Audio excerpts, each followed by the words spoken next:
Lo conoces. El Cordero de Dios, sacrificado por tus pecados, la figura que prometió un reino más allá de la muerte.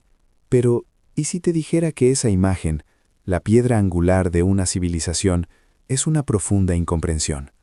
¿Y si el hombre detrás del mito nunca quiso fundar una religión, y mucho menos una de miedo? ¿Cómo un maestro que predicaba la liberación dio origen a instituciones que históricamente han oprimido el pensamiento libre? La respuesta no está en más fe, sino en menos. Está en un método de pensamiento absolutamente peligroso. Una herramienta tan temida que su creador fue maldecido y expulsado para siempre de su comunidad por atreverse a usarla. Prepárate, porque vamos a conocer al hombre que leyó la Biblia no como un devoto, sino como un detective. Para encontrar al hombre que se atrevió a usar esta peligrosa herramienta, debemos viajar en el tiempo, a la Ámsterdam del siglo XVII, un supuesto refugio de pensadores libres, pero donde la ortodoxia religiosa todavía proyectaba una sombra larga y amenazante sobre cualquiera que se desviara del camino. En el corazón de la comunidad judío-portuguesa vivía un joven de intelecto deslumbrante, Baruch Spinoza. Desde niño, demostró una mente tan aguda que sus maestros predijeron que sería una de las grandes luces de su generación, un faro de la fe y la tradición. Pero Spinoza no se conformaba con memorizar las respuestas sagradas, se obsesionó con las preguntas.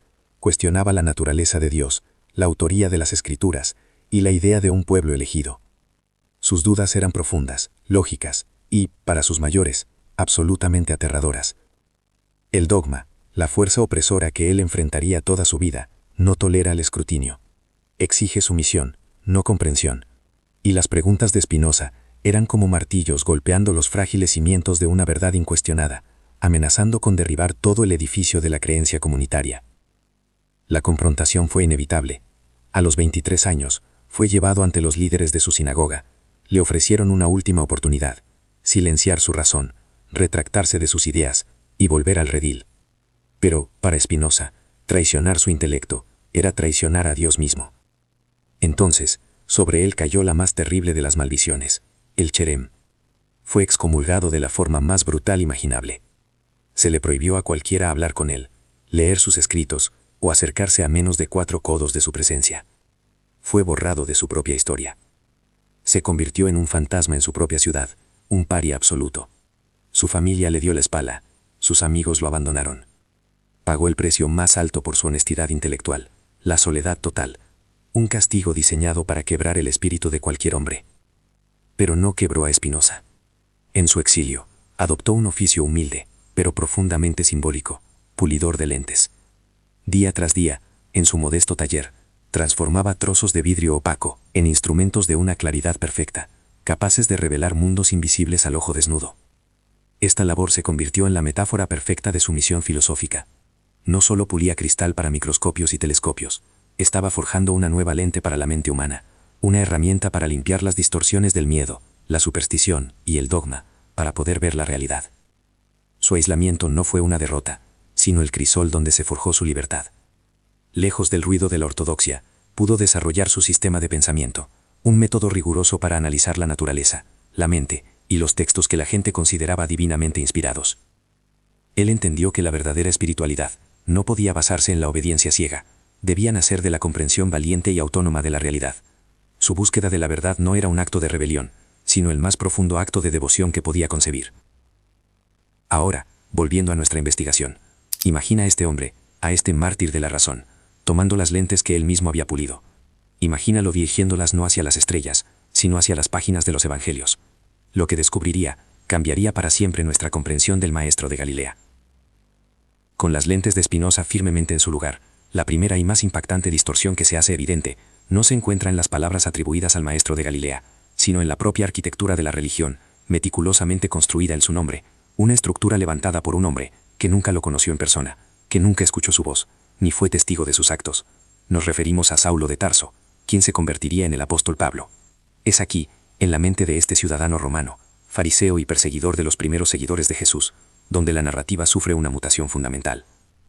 La creencia popular te presenta a Pablo como el mayor evangelista, el elegido por una visión divina en el camino a Damasco, para llevar el mensaje a los gentiles.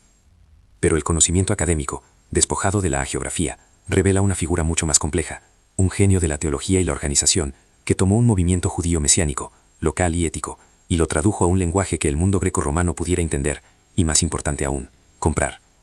Pablo no fue un mero transmisor, fue un innovador radical, un arquitecto que diseñó un edificio espiritual completamente nuevo, sobre los cimientos de una vida que solo conocía de oídas, a través de relatos y visiones místicas personales. La pregunta que debes hacerte es devastadora. ¿Estás siguiendo las enseñanzas de un filósofo galileo o la teología de un converso romano que nunca fue su discípulo directo? El conflicto inicial del movimiento no fue contra los romanos, sino interno, una lucha por el alma misma del mensaje.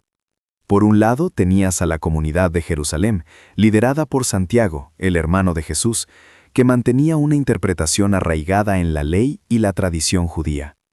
Para ellos, Jesús era el Mesías prometido a Israel, y sus enseñanzas eran una forma de vivir la Torá de una manera más profunda y auténtica. Pero para Pablo, esta visión era demasiado limitada, demasiado parroquial. Su ambición era universal.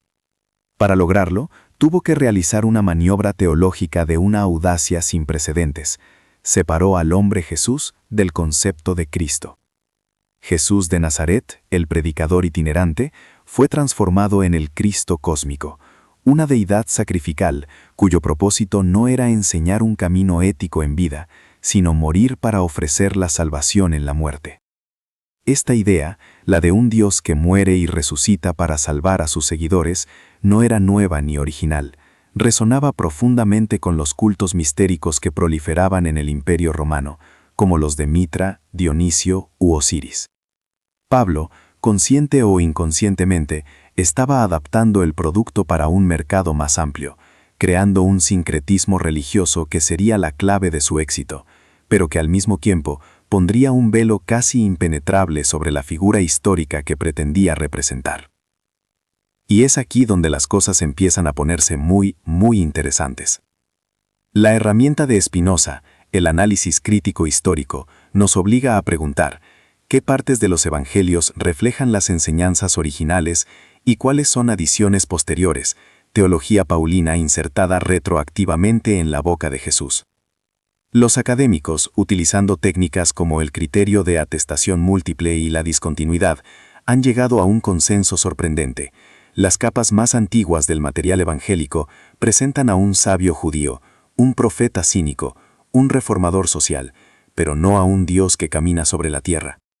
El concepto de la divinidad de Jesús, su nacimiento virginal, su resurrección corporal como evento cósmico, todo esto parece pertenecer a las capas teológicas posteriores, muchas de ellas influenciadas directamente por la visión de Pablo.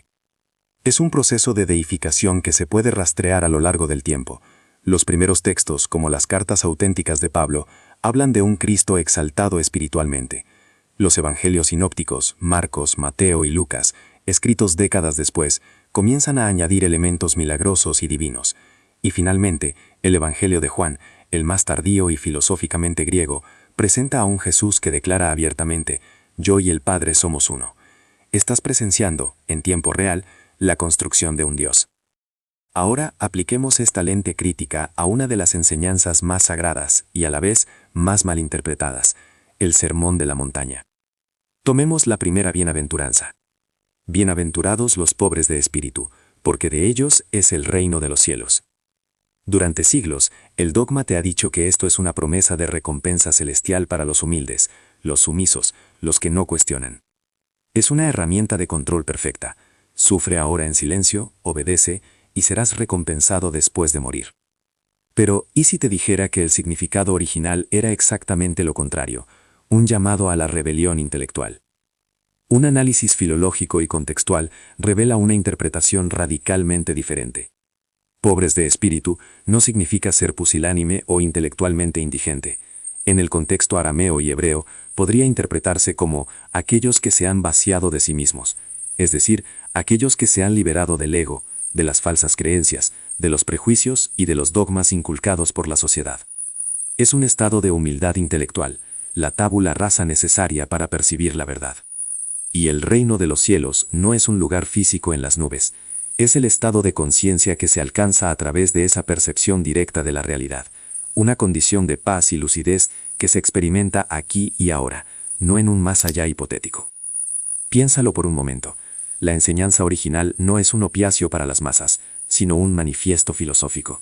No te dice, sé dócil, sino, atrévete a vaciar tu mente de la basura que te han enseñado, para poder ver con claridad. Es una idea profundamente espinosista. Para Spinoza, la mayor barrera para conocer a Dios, o la naturaleza, son las ideas inadecuadas, las supersticiones y las pasiones que nublan nuestra razón. La pobreza de espíritu sería el primer paso en el camino ético de Spinoza, reconocer la propia ignorancia para abrirse al conocimiento verdadero. De repente, Jesús ya no es un consolador de los oprimidos que les promete un futuro mejor, sino un maestro radical que les ofrece una herramienta para liberarse a sí mismos en el presente. Esta reinterpretación no solo cambia una frase, dinamita todo el sistema de control basado en la recompensa y el castigo post-mortem. La bienaventuranza se convierte en una declaración de autonomía intelectual, un concepto tan peligroso para cualquier institución dogmática que tuvo que ser neutralizado, reempaquetado como una oda a la sumisión.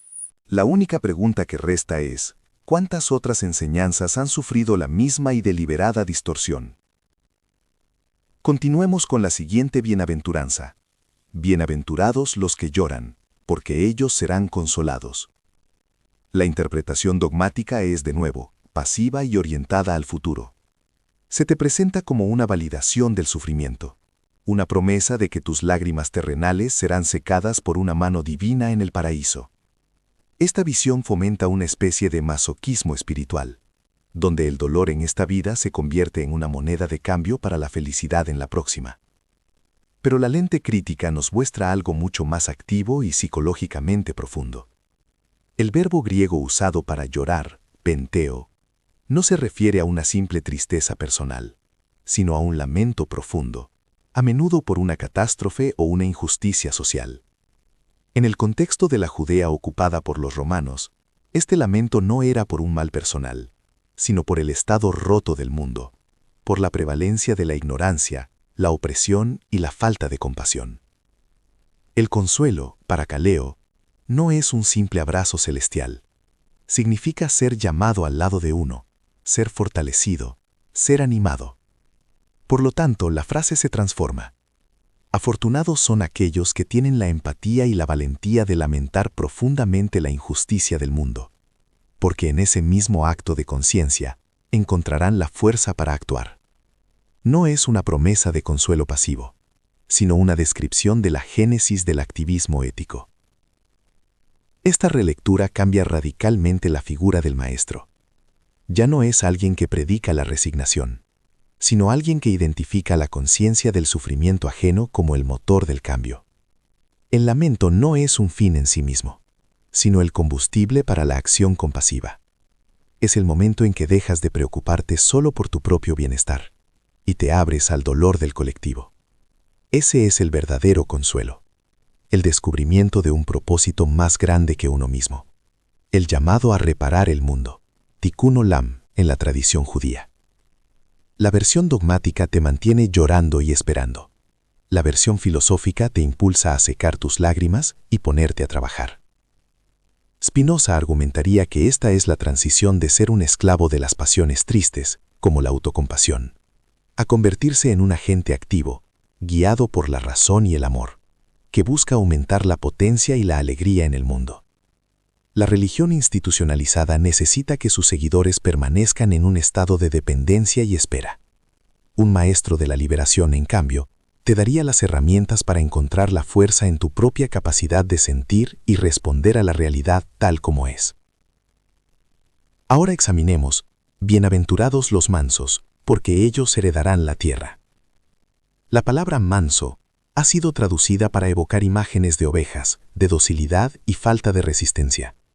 Es, una vez más, la virtud perfecta para un rebaño. Pero la palabra griega original, praus, es mucho más rica y compleja. En la filosofía griega, especialmente en Aristóteles, praus es el término para el punto medio virtuoso entre la ira excesiva y la apatía. No describe a una persona que no se enoja, sino a una persona que se enoja por las cosas correctas, en el momento correcto y de la manera correcta. Es la definición misma del autocontrol racional, la maestría sobre las propias pasiones. No es debilidad, es poder disciplinado. Por lo tanto, la bienaventuranza no está elogiando a los débiles, sino a aquellos que tienen un dominio total de su fuerza interior. Y heredar la tierra no es una promesa de propiedad inmobiliaria futura. En el pensamiento hebreo, la tierra, Eretz, está profundamente ligada a la idea de encontrar tu lugar en el mundo, de vivir en un estado de arraigo, estabilidad y propósito. La frase se revela entonces como una profunda verdad psicológica. Afortunados son aquellos que han dominado sus impulsos y actúan con razón disciplinada, porque ellos son los que verdaderamente vivirán una vida plena y con propósito en este mundo, aquí y ahora. Esta reinterpretación es una bomba de relojera bajo los cimientos de cualquier poder que exija obediencia ciega. El ideal ya no es el súbdito pasivo, sino el individuo soberano, el agente moral que no es esclavo de sus reacciones emocionales. Es el ideal estoico y spinozista del sabio, aquel cuya libertad reside en su capacidad para actuar según la razón, en lugar de reaccionar según la pasión. La religión dogmática, por el contrario, a menudo manipula las pasiones, el miedo al infierno, el deseo del paraíso, para controlar a sus seguidores. Un mensaje que promueve el autocontrol racional es intrínsecamente subversivo para ese modelo. Al traducir praus como manso en el sentido de dócil, la teología paulina y posterior despojó a la enseñanza de su núcleo de empoderamiento personal y la convirtió en una herramienta para la pacificación social. Te enseñaron a ser una oveja, cuando el mensaje original podría haber sido un manual para convertirte en tu propio pastor. Prepárate, porque después de absorber esto, la forma en que lees cada parábola y cada dicho cambiará para siempre. Ahora, volviendo a la idea central del reino de Dios. Esta frase, repetida incesantemente en los evangelios, ha sido el pilar de la escatología cristiana. Se te ha vendido como la promesa de un futuro utópico, ya sea un paraíso celestial después de la muerte, o un reino mesiánico que descenderá a la tierra al final de los tiempos. En ambos casos, es algo externo y futuro, algo por lo que debes esperar, por lo que debes rezar, y por lo que debes obedecer a la autoridad religiosa que supuestamente posee las llaves de ese reino. Pero una frase clave, a menudo ignorada o espiritualizada hasta perder su significado, lo cambia todo. En el Evangelio de Lucas, a Jesús le preguntan cuándo vendrá el reino de Dios, y su respuesta es directa y desconcertante. El reino de Dios no viene con señales observables, porque he aquí, el reino de Dios está dentro de vosotros, o en medio de vosotros. Esta es quizás la declaración más radical y antiinstitucional de toda la Biblia. Desmantela por completo la idea de una salvación futura y externa. El reino no es un lugar al que vas, es un estado que habitas. No es un evento que esperas, es una realidad que realizas. Desde una perspectiva espinosista, esta afirmación es dinamita pura.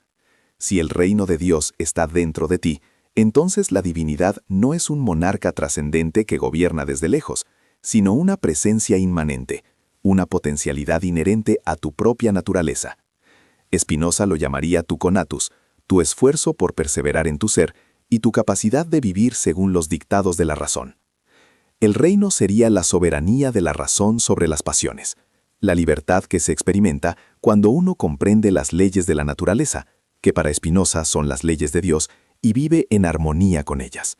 La salvación, entonces, no es un rescate del pecado por parte de una deidad externa, sino la liberación de la ignorancia y la servidumbre emocional que uno mismo logra a través del conocimiento y la autocomprensión. Esto elimina la necesidad de intermediarios. No necesitas un sacerdote, un obispo o un papa para acceder a un reino que ya reside en tu interior. Solo necesitas la valentía de usar tu propia razón, la lente que Spinoza pasó su vida puliendo. Las parábolas sobre el reino refuerzan esta idea cuando se leen sin el filtro dogmático. Piensa en la parábola del grano de mostaza. Se te ha dicho que es una profecía sobre el crecimiento de la Iglesia, desde un pequeño grupo de discípulos hasta una institución global. Pero, ¿y si su significado fuera mucho más personal y psicológico? El grano de mostaza, la más pequeña de las semillas, representa una idea, una intuición de la verdad, un momento de claridad racional. Al principio parece insignificante, pero si se cultiva, si se nutre con la atención y la práctica, crece hasta convertirse en un árbol robusto, una estructura mental estable y coherente donde los pájaros del cielo, símbolo de pensamientos e ideas, pueden anidar. El reino no es la iglesia, es tu propia mente transformada por la comprensión. Es el desarrollo de una filosofía de vida coherente y racional a partir de una única y pequeña semilla de verdad. De nuevo, el poder reside en el individuo, no en la institución. La parábola no es una profecía corporativa, sino un manual de instrucciones para el desarrollo personal y la iluminación intelectual. Lo mismo ocurre con la parábola de la levadura. Una mujer esconde un poco de levadura en 3 medidas de harina y toda la masa fermenta. La interpretación tradicional vuelve a ser institucional. La pequeña iglesia transformará al mundo entero. Pero la lectura filosófica es mucho más íntima. La harina es la totalidad de tu ser, tus creencias, tus hábitos, tus emociones, tu vida cotidiana.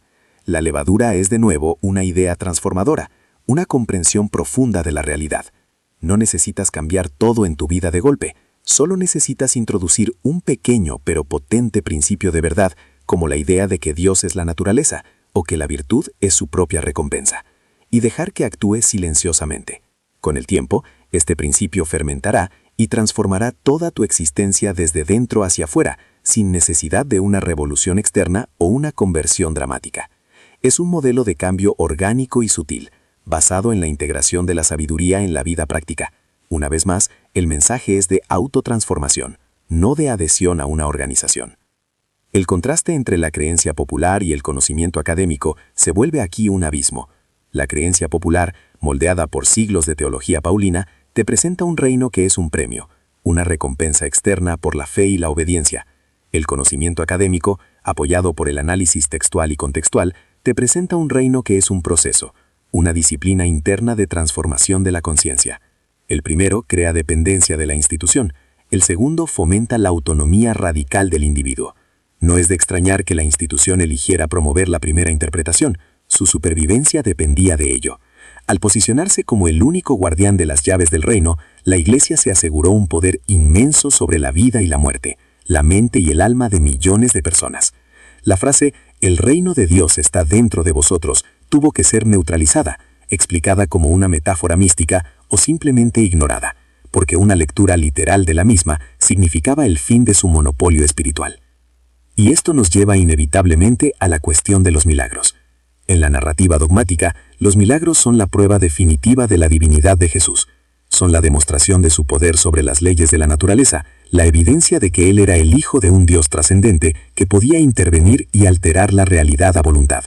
Curar a los ciegos, caminar sobre el agua, multiplicar los panes, resucitar a los muertos.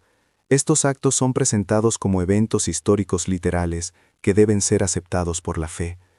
Pero para un pensador como Spinoza, esta idea es la definición misma de la superstición. Para él, Dios es la naturaleza. Las leyes de la naturaleza no son reglas arbitrarias impuestas por un rey, son la esencia misma de la divinidad, inmutables y eternas. Un milagro, en el sentido de una violación de estas leyes, sería un acto de Dios contradiciéndose a sí mismo, una imposibilidad lógica y teológica. Entonces, ¿cómo debemos entender estas historias? La respuesta de Spinoza, y de gran parte de la erudición moderna, es que no son informes de física, sino lecciones de metafísica, son alegorías. Tomemos la curación del ciego. La creencia popular te pide que imagines un acto de sanación sobrenatural, un hombre recuperando la vista física por un toque divino. Pero, ¿y si la ceguera no fuera física, sino intelectual?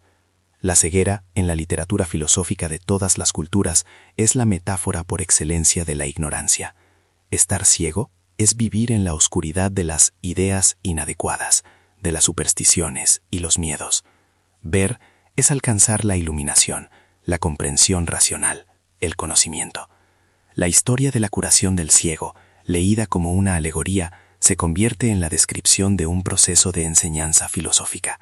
El maestro no está reparando nervios ópticos, está abriendo la mente de un discípulo a una nueva forma de percibir la realidad. Está curando la ceguera del dogma. El milagro no es la restauración de la vista, sino el don de la visión, la capacidad de ver el mundo no como un caos gobernado por deidades caprichosas, sino como un cosmos ordenado y comprensible. Este es el verdadero milagro, el despertar de la razón. Lo mismo se aplica a la multiplicación de los panes y los peces. La narrativa literal te presenta un acto de magia cósmica, una violación de las leyes de conservación de la masa y la energía para alimentar a una multitud. Es una historia maravillosa para mentes sencillas, una promesa de que un poder superior proveerá en tiempos de escasez. Pero la lectura alegórica revela una lección de ética social mucho más profunda y práctica. Imagina la escena, una multitud hambrienta y solo unos pocos panes y peces disponibles. El milagro no es que la comida se materialice de la nada.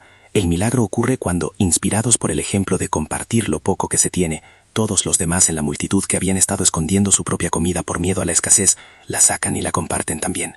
La abundancia no proviene de una intervención divina, sino de la acción humana colectiva, de la creación de una economía de la generosidad en lugar de una economía del acaparamiento. El maestro no es un mago, es un catalizador social que enseña que la solución a la escasez no es la magia, sino la comunidad. Esta reinterpretación tiene implicaciones devastadoras para la teología tradicional. Si los milagros son alegorías, entonces la base para la divinidad de Jesús, entendida como poder sobrenatural, se desmorona. Su autoridad ya no proviene de su capacidad para doblegar las leyes de la física, sino de la profundidad y la verdad de sus enseñanzas éticas y filosóficas. Ya no es un Dios al que hay que adorar, sino un maestro al que hay que comprender y emular. Esto lo devuelve al mundo humano, lo convierte en una figura mucho más accesible, pero también mucho más exigente. Ya no puedes simplemente tener fe en sus poderes mágicos para salvarte. Tienes que hacer el arduo trabajo intelectual y ético de aplicar sus lecciones en tu propia vida. La religión de la fe pasiva se convierte en una filosofía de la acción consciente. La institución pierde su producto estrella, los milagros y la salvación sobrenatural, y el individuo gana la responsabilidad y la dignidad de su propia liberación. Pero quizás la alteración más fundamental, el golpe de gracia teológico que cimentó la divinidad de Jesús y borró casi por completo al filósofo, se encuentra en las famosas y poéticas primeras palabras del Evangelio de Juan. En el principio era el Verbo, y el Verbo estaba con Dios, y el Verbo era Dios. Para la mayoría de los creyentes, esta es la declaración definitiva de la preexistencia y divinidad de Cristo. El Verbo es Jesús, fin de la historia. Pero un análisis histórico-filosófico revela que esta frase es en realidad un acto de sincretismo audaz, una importación directa de la filosofía griega al corazón de una narrativa judía. La palabra griega traducida como verbo es logos, y el logos tiene una larga y rica historia en el pensamiento griego que precede a Jesús en siglos. Para filósofos como Heráclito, el logos era el principio racional inmanente que ordena el cosmos. Para los estoicos, era la razón universal, la mente divina que permea toda la materia. Para Platón y sus seguidores, estaba relacionado con el mundo de las formas eternas y perfectas. El autor del Evangelio de Juan, escribiendo para una audiencia helenizada, tomó este concepto filosófico griego, profundo y respetado, y lo identificó con un hombre, Jesús de Nazaret. Fue un golpe de genio propagandístico. Al hacerlo, elevó a Jesús desde la categoría de Mesías judío a una figura de significado cósmico universal, comprensible y atractiva para la mente griega, pero al mismo tiempo realizó una transmutación radical.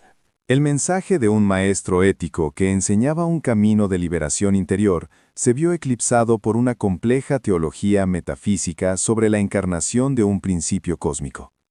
La atención se desvió de cómo vivir a en qué creer. El enfoque pasó de la ética a la ontología. Spinoza, con su profundo conocimiento tanto de la filosofía griega como de la teología, habría visto esto con una claridad meridiana. Habría reconocido la maniobra y habría ofrecido una corrección devastadora. Para él, el logos, la razón o la estructura inteligible del universo no se encarnó en un solo ser humano en un momento específico de la historia. El logos no se hizo carne. El logos, nos diría Spinoza, es la propia carne de toda la existencia. Es la estructura matemática de una galaxia, la lógica genética de una célula, las leyes físicas que gobiernan el movimiento de los planetas y la capacidad de la mente humana para comprender todo ello. Dios, o la naturaleza, no se encarna, es la encarnación misma. La implicación de esta corrección spinozista es total. Si el logos es la estructura racional de toda la realidad, entonces divinizar a un solo hombre es una forma de idolatría, una reducción de la infinita divinidad de la naturaleza a una sola de sus manifestaciones finitas. Es tomar una parte y confundirla con el todo. La verdadera espiritualidad no es meramente una corrección teológica. es la apertura de un abismo profundo bajo los cimientos de la religión occidental. Al afirmar que el logos es la estructura racional de toda la existencia, Spinoza no solo niega la divinidad exclusiva de un hombre, sino que afirma la divinidad inherente de todo lo que existe. La divinidad no es un evento que ocurrió hace 2000 años en una provincia remota del Imperio Romano. Es el proceso continuo, eterno e infinito de la existencia misma. Dios no es el dramaturgo que escribió la obra del universo. Dios es la obra, el escenario, los actores y las leyes inmutables de la física y la lógica que la gobiernan. Esta visión, conocida como panteísmo, no reduce a Dios, lo expande a una magnitud tan vasta que la mente apenas puede concebirla. Ya no es un ser personal con emociones humanas como la ira o los celos, un monarca al que se debe apaciguar con sacrificios y rituales. Se convierte en la sustancia misma de la realidad, el sistema operativo del cosmos, una inteligencia impersonal y perfecta que se expresa en cada ecuación matemática, en cada ley biológica, en cada galaxia en espiral. La espiritualidad, por tanto, ya no puede ser un asunto de súplica y obediencia a una autoridad externa. Se convierte en el acto de comprender este sistema, de alinear la propia mente con la razón universal que lo impregna todo. Es una transición de la fe como creencia a la fe como confianza en la inteligibilidad del universo. Esto nos lleva directamente a la figura redescubierta del Maestro de Galilea, despojado de las vestiduras divinas que le tejió la teología paulina y juanina. Visto a través de la lente de Spinoza, Jesús emerge no como una anomalía cósmica, sino como la encarnación de una posibilidad humana universal. Se convierte en un filósofo radical, un sabio que alcanzó un grado extraordinario de comprensión de esta divinidad inmanente. Sus enseñanzas, una vez liberadas de la interpretación literal y sobrenatural, se revelan como un método práctico para alcanzar lo que Spinoza llamaría la beatitud o la felicidad suprema. Cuando hablaba del reino de Dios como algo que está dentro de vosotros, no estaba haciendo una vaga afirmación mística. Estaba articulando el principio central de la inmanencia. Estaba diciendo que el orden divino, la paz y la libertad no son algo que se deba esperar en el más allá, sino algo que se puede realizar aquí y ahora, a través de una transformación radical de la propia conciencia. Sus parábolas no eran cuentos infantiles con moralejas simples, sino complejos experimentos mentales, diseñados para quebrar las percepciones habituales y forzar a sus oyentes a ver la realidad de una manera nueva y más profunda. Era un maestro de la liberación mental, no un traficante de salvación post-mortem. Su objetivo no era que lo adoraras, sino que comprendieras la misma verdad que él había comprendido, que la divinidad no es una persona a la que rezar, sino una realidad en la que participar a través de la razón y el amor. Con esta nueva comprensión, una de las prácticas religiosas más fundamentales, la oración de petición, se revela no solo como inútil, sino como una profunda manifestación de ignorancia. Si Dios es la naturaleza, y la naturaleza opera según leyes eternas e inmutables, pedirle que altere esas leyes para tu beneficio personal, que cure una enfermedad desafiando la biología, que evite un desastre desafiando la física, que te dé un trabajo desafiando la economía, es tan ilógico como pedirle a la gravedad que deje de funcionar o al número pi que se redondee a 3. Spinoza argumentaría que tal oración se basa en una imagen infantil de Dios como un rey caprichoso, que puede ser persuadido o sobornado. Es una proyección de nuestras propias pasiones y deseos en el lienzo del cosmos. La verdadera oración, en este nuevo paradigma, se transforma radicalmente. Ya no es un acto de pedir, sino un acto de comprender. La verdadera devoción no consiste en arrodillarse y suplicar, sino en levantarse y estudiar.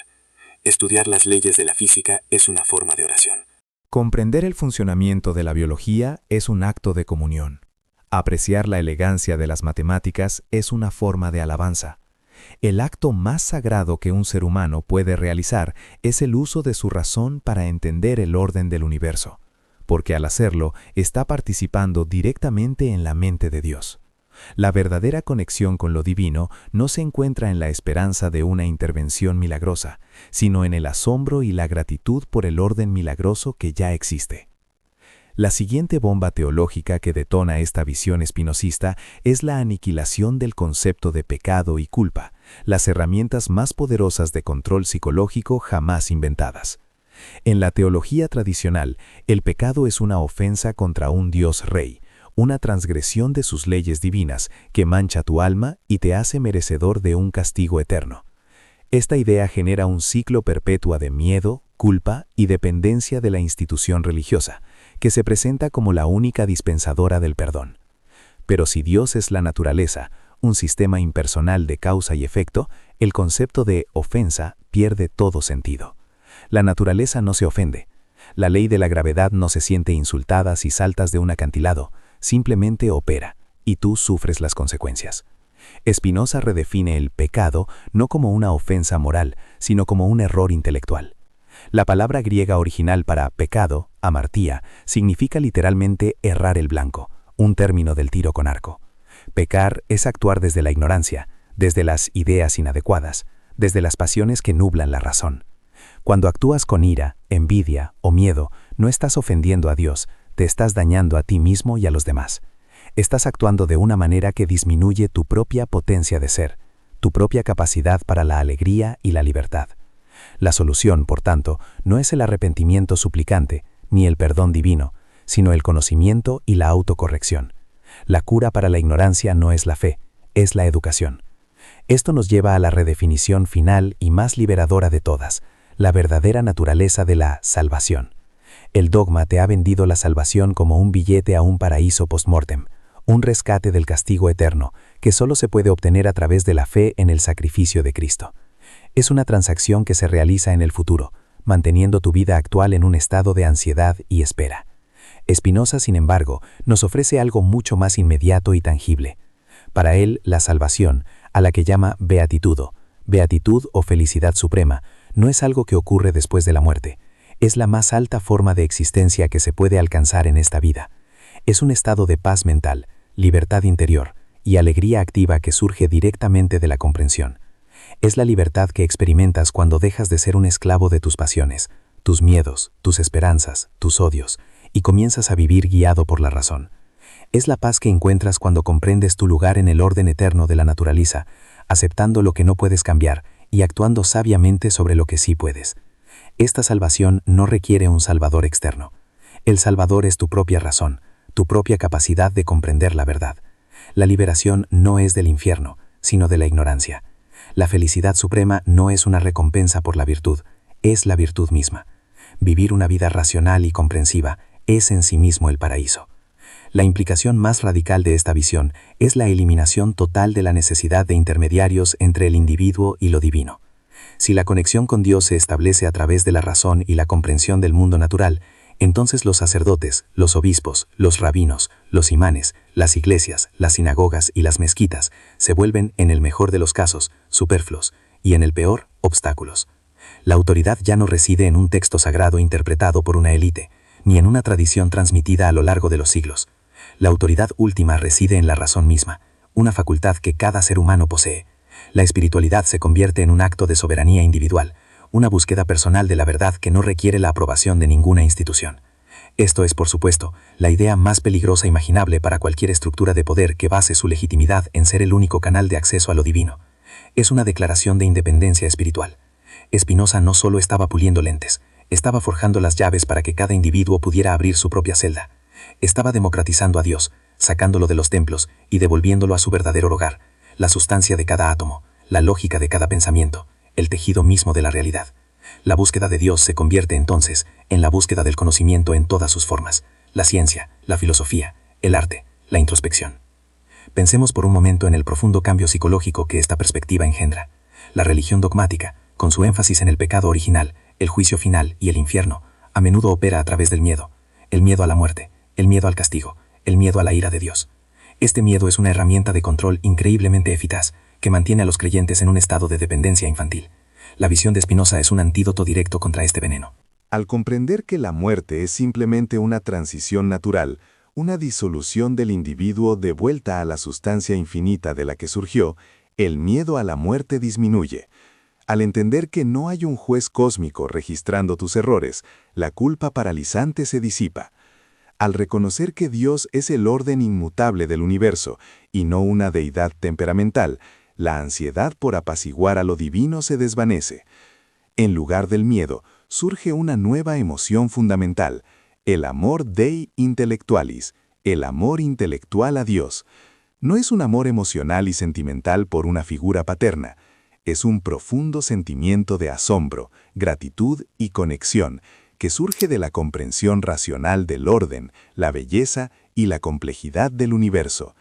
Es el amor que siente un científico al contemplar una ecuación elegante, el amor que siente un artista al percibir una armonía perfecta, el amor que siente un filósofo al alcanzar una idea clara y distinta. Esta transformación del miedo al amor intelectual tiene consecuencias éticos monumentales. La moralidad dogmática se basa a menudo en un sistema de recompensas y castigos. Sé bueno, no porque la bondad sea intrínsecamente valiosa, sino para ganar el cielo y evitar el infierno. Esta es una moralidad de mercenarios, no de seres libres. La ética de Spinoza es radicalmente diferente. La virtud no es un medio para un fin, es el fin en sí mismo. Actuamos de manera compasiva, honesta y justa, no por miedo al castigo o deseo de recompensa, sino porque comprendemos racionalmente que tales acciones aumentan nuestro poder de ser y el de los demás. La cooperación, la amabilidad y la razón no son mandamientos divinos, son estrategias óptimas para la supervivencia y el florecimiento humano dentro del sistema de la naturaleza. La compasión surge no de la piedad, sino de la comprensión de que todos los seres humanos estamos sujetos a las mismas leyes naturales y a las mismas pasiones. Ayudar a otro no es un acto de caridad, es un acto de inteligencia, porque reconocemos que nuestro bienestar está inextricablemente ligado al bienestar del todo. La ética se desprende de la teología y se arraiga en la psicología y la sociología. Se convierte en una ciencia de la felicidad, una investigación sobre cómo vivir de la manera más plena y armoniosa posible. Ahora podemos ver a la figura de Jesús bajo esta nueva y deslumbrante luz. Él no fue el fundador de una religión basada en el miedo y la recompensa celestial. Fue quizás uno de los primeros y más grandes maestros de esta ética basada en la comprensión. Cuando dijo, «Ama a tu prójimo como a ti mismo», no estaba emitiendo un mandamiento arbitrario. Estaba declarando una profunda verdad psicológica, que para amar verdaderamente a otro, primero debes comprenderte y aceptarte a ti mismo, y que al amar a los demás, en realidad estás aumentando tu propio bienestar. Cuando dijo, «La verdad os hará libres», no se refería a la aceptación de un dogma, sino a la liberación que proviene del conocimiento, de ver la realidad tal como es, libre de las distorsiones del miedo y la superstición. Su vida no fue un sacrificio para apaciguar a un Dios sediento de sangre, sino una demostración de cómo un individuo puede vivir en un estado de perfecta libertad y serenidad, incluso frente a la mayor adversidad, al alinear su voluntad con la razón universal. El cristianismo institucional, al convertirlo en un objeto de adoración, traicionó su mensaje más profundo. Lo pusieron en un altar, cuando su verdadera intención era que te pusieras de pie y caminaras a su lado en el camino de la razón. Esta visión alternativa, forjada en la soledad de Spinoza y corroborada por siglos de investigación académica posterior, no es una visión fría o desalmada del universo. Por el contrario, es una fuente de un tipo de espiritualidad mucho más robusta, madura y personal. No depende de la creencia en eventos improbables o textos antiguos, depende de la capacidad humana más noble, la razón. No te pide que sacrifiques tu intelecto en el altar de la fe, te invita a usar tu intelecto como la principal herramienta para la exploración espiritual. No te ofrece consuelos fáciles ni promesas vacías, te ofrece la dura pero gratificante tarea de comprender la realidad y crear tu propio significado. Es una espiritualidad para adultos, para aquellos que han superado la necesidad de un padre cósmico y están listos para asumir la plena responsabilidad de sus vidas y sus mentes. Es una invitación a dejar de ser una oveja en un rebaño y a convertirte en tu propio pastor, guiado no por el cayado del miedo, sino por la luz de tu propia comprensión.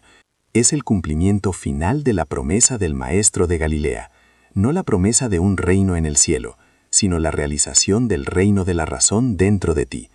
La relevancia contemporánea de esta perspectiva es inmensa. Vivimos en una era de desinformación, polarización y resurgimiento del fundamentalismo. Las narrativas dogmáticas, tanto religiosas como políticas, exigen lealtad ciega y castigan el pensamiento crítico. Nos piden que aceptemos verdades alternativas y que desconfiemos de la ciencia y la razón.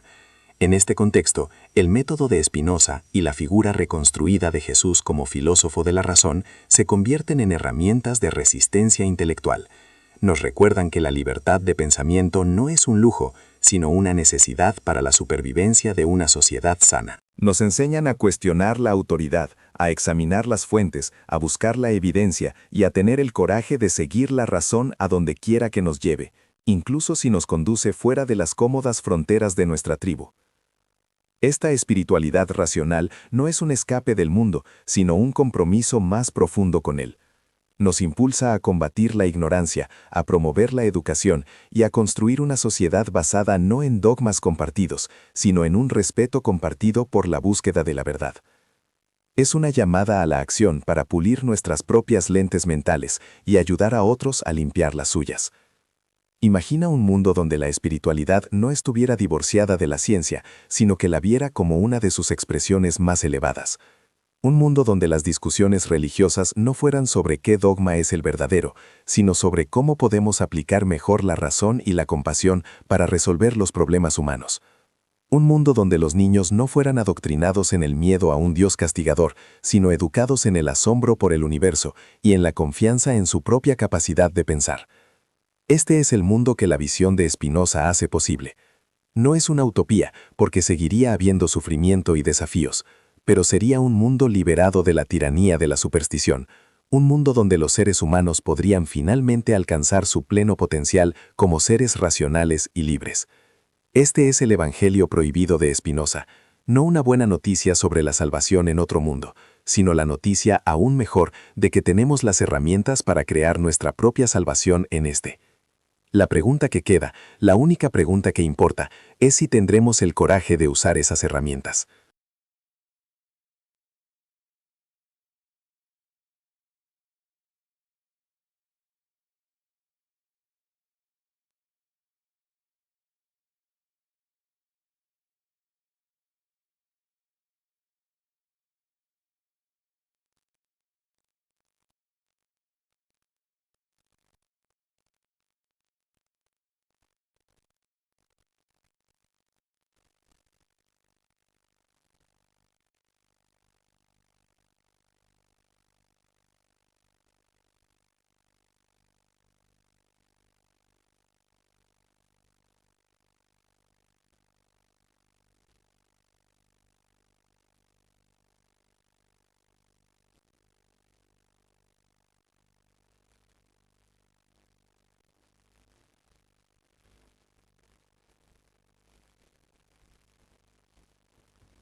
Nos enseñan a cuestionar la autoridad, a examinar las fuentes, a buscar la evidencia y a tener el coraje de seguir la razón a donde quiera que nos lleve, incluso si nos conduce fuera de las cómodas fronteras de nuestra tribu.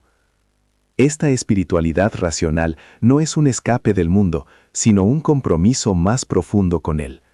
Nos impulsa a combatir la ignorancia, a promover la educación y a construir una sociedad basada no en dogmas compartidos, sino en un respeto compartido por la búsqueda de la verdad.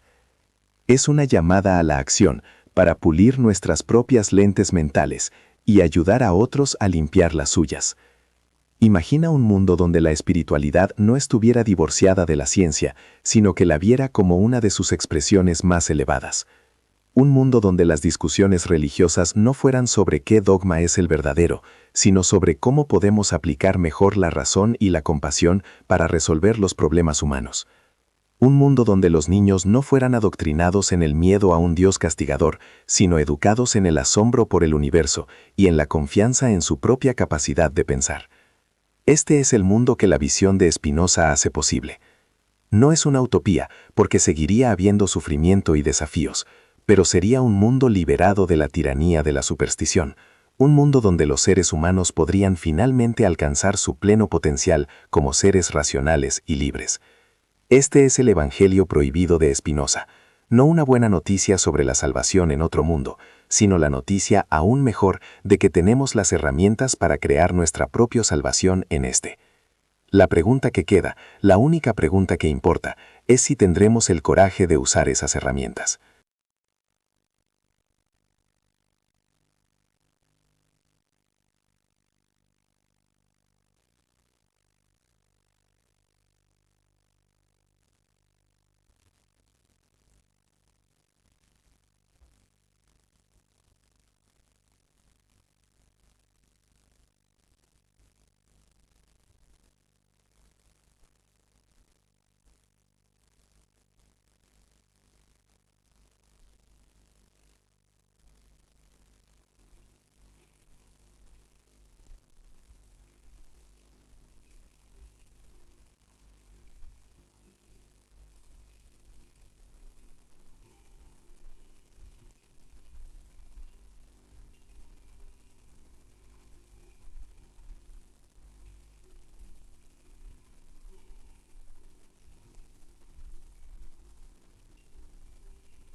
te pide que actúes no por miedo o esperanza, que son pasiones que te esclavizan, sino por una comprensión clara de lo que conduce a un florecimiento genuino, tanto para ti como para los que te rodean.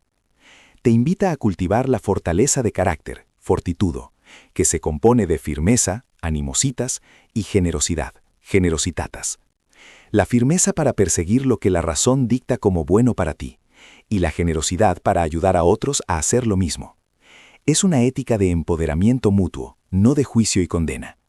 Es un camino hacia una vida de serenidad activa, donde la felicidad no es algo que se persigue, sino algo que surge como un subproducto natural de vivir en armonía con la verdad. El abismo que se abre entre la creencia popular y esta visión alternativa es en última instancia el abismo entre la infancia y la madurez espiritual. La primera ofrece la comodidad de reglas claras, la seguridad de una figura de autoridad paterna y la promesa de que todo saldrá bien al final. Es atractiva, pero su precio es tu autonomía intelectual. La segunda exige el coraje de vivir sin certezas absolutas, la responsabilidad de crear tu propio sistema de valores basado en la razón, y la aceptación de que eres el único autor de tu vida interior. Es un camino más difícil, pero es el único que conduce a la verdadera libertad.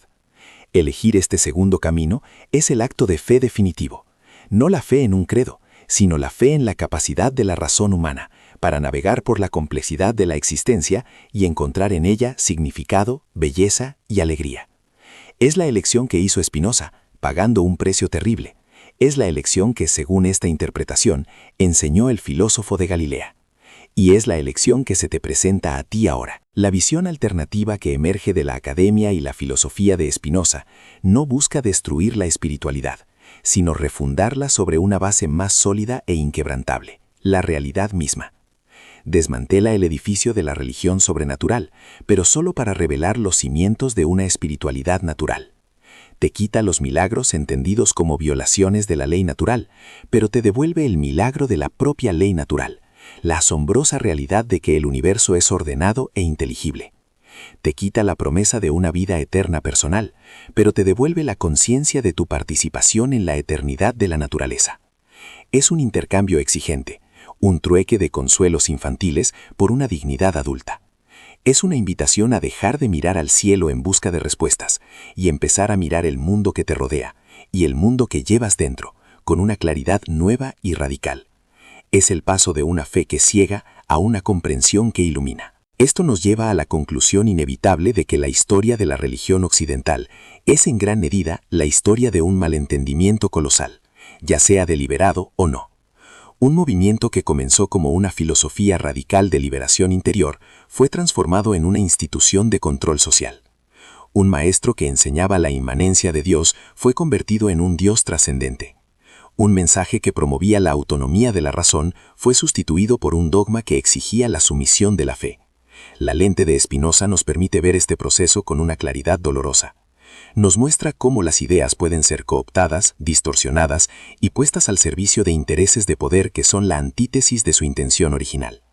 Y al hacerlo, nos proporciona una advertencia crucial para nuestra propia época, que debemos estar siempre vigilantes, siempre críticos, siempre dispuestos a cuestionar las narrativas que se nos presentan como sagradas e incuestionables, porque es a menudo en esas narrativas donde se esconden las cadenas más sutiles. La espiritualidad que propone Spinoza y que podemos destilar de las enseñanzas más antiguas de Jesús es una espiritualidad de la presencia.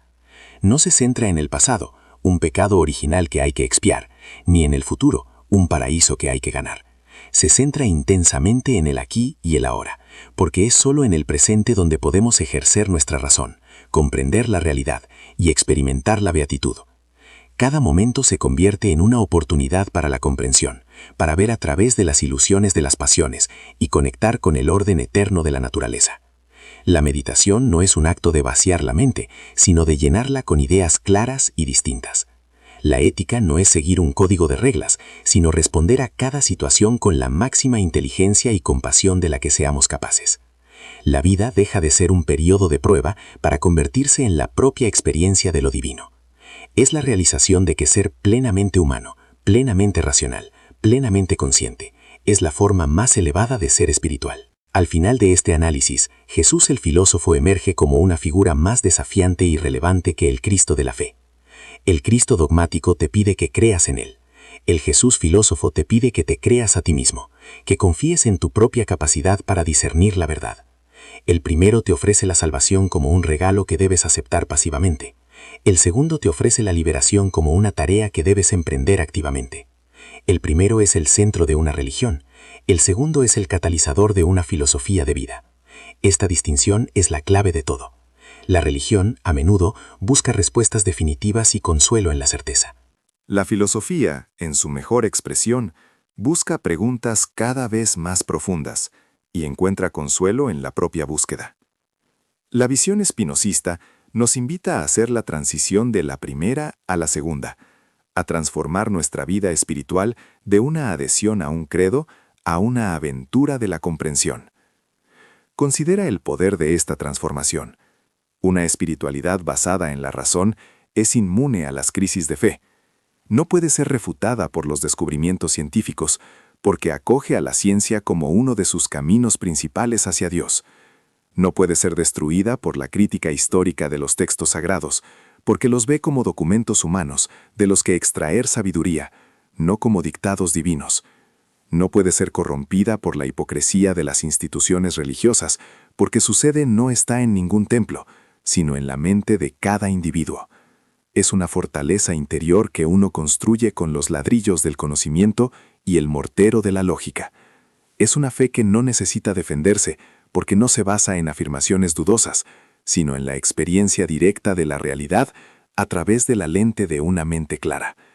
Es el tipo de paz que el mundo no puede dar y que el mundo no puede quitar. Esto nos lleva a la esencia misma de la libertad. Para Spinoza, la libertad no es la capacidad de hacer lo que quieras, eso es ser esclavo de tus pasiones. La verdadera libertad es la capacidad de comprender lo que es necesario y actuar de acuerdo con esa comprensión. Es la libertad que siente un músico cuando ha dominado tanto su instrumento y la teoría musical que puede improvisar con una fluidez perfecta.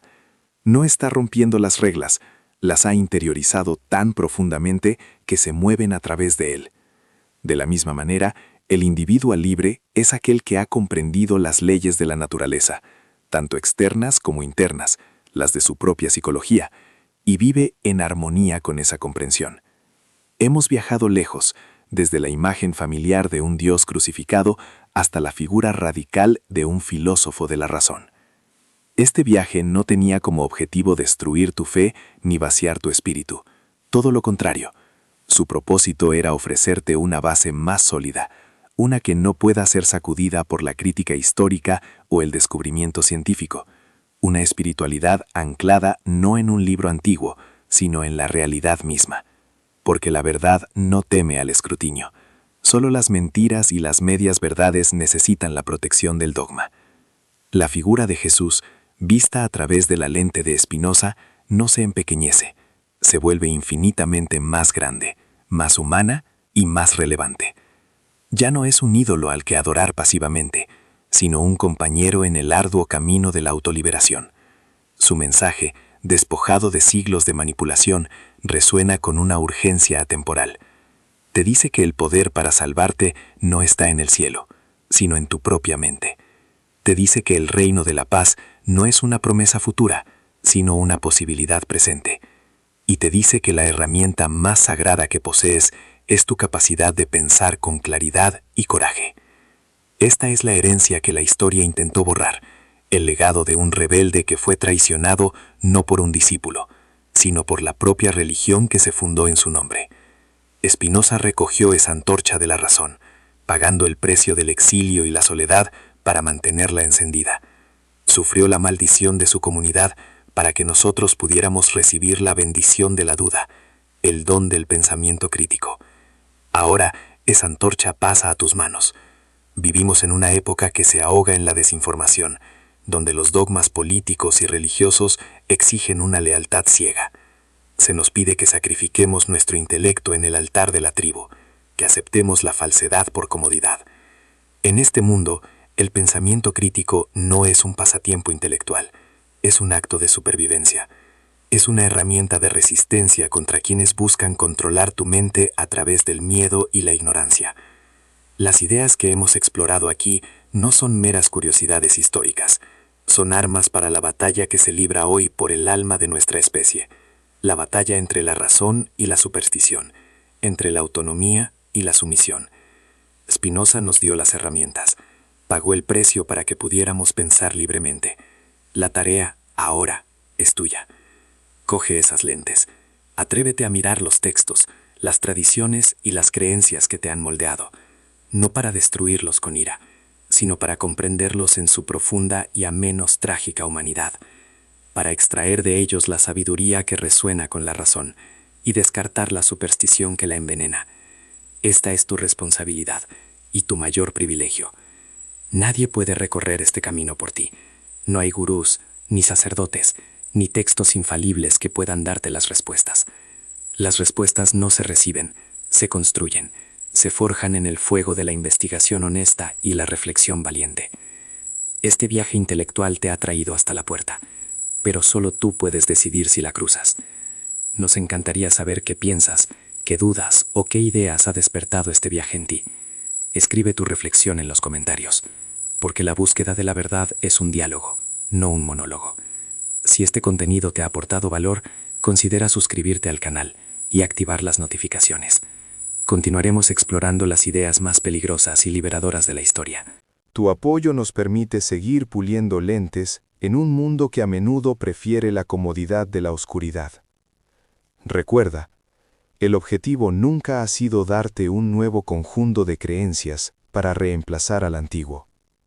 El objetivo era entregarte un método, una forma de pensar, para que te conviertas en el soberano de tu propio universo mental, para que puedas construir una filosofía de vida que sea auténticamente tuya, una que te dé fuerza, paz y un propósito inquebrantable. Una espiritualidad que celebre el universo tal como es, en toda su majestuosidad y su indiferencia. Una ética que surja no del miedo al castigo, sino del amor a la humanidad. Una vida vivida no en la espera de un paraíso, sino en la creación de uno, aquí y ahora, dentro de los límites de tu propia conciencia. La lente ha sido pulida. La imagen distorsionada se ha aclarado. Las cadenas del dogma se han revelado como lo que son, una ilusión. Ahora eres libre. Libre de la carga de la culpa. Libre del miedo a un Dios vengativo. Libre de la necesidad de intermediarios. Pero la libertad no es un destino, es un verbo. Es una práctica constante, una elección que se renueva cada día. Ahora que la lente ha sido pulida y la imagen es más nítida, la pregunta ya no es en qué crees. La única pregunta que importa es, ¿cómo elegirás vivir, ahora que eres verdaderamente libre para pensar?